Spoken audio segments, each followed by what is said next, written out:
Seren was a wandering bard, her voice as bright as the moon on water. One evening, as the fog rolled heavy through the pine woods, she heard it, a note, low and aching, drifting through the mist. It wasn't the cry of a bird or the wind in the trees. It was music. Following the sound, she found a moss-covered clearing. In its center sat a harp unlike any she had seen, its frame carved from pale bone, strings shimmering silver in the moonlight.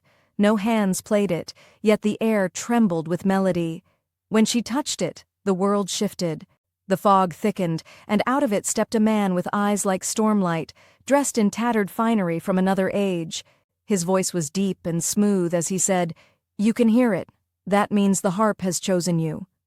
Seren asked who he was. He only smiled sadly. A memory caught between breaths. "I was a king once, before betrayal left me buried in the earth. This harp is my anchor, and every song calls pieces of me back." Over the nights that followed, Seren returned again and again, each time learning more of him, his name, Kale, the battles he fought, the love he lost. And each time she played, the fogman grew sharper, more solid, and her heart tangled deeper in his. But there was a shadow to the music, a whisper that warned, every note brings the player closer to the other side. One night, as the moon bled red on the horizon, Kale stepped close enough for her to feel his breath. "If you finish the final song, I will be whole, but the harp will claim something from you in return." "What would it take?" she asked. He hesitated. "It will take your memories of me, every laugh, every word, every heartbeat we've shared. You will free me, but to you, I will be nothing." Her chest ached. "And if I don't?" "Then I remain here," he said softly, half a man in endless fog, "and you will never hear my voice again." The wind shivered through the strings. Serene's fingers trembled.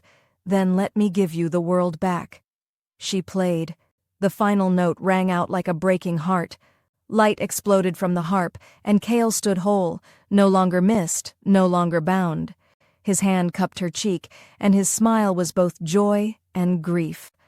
"Goodbye, Seren," he whispered, and vanished into the night. When the light faded, she stood alone in the clearing.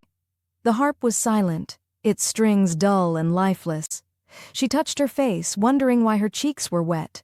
She didn't know who she had been crying for, only that a song still burned in her chest.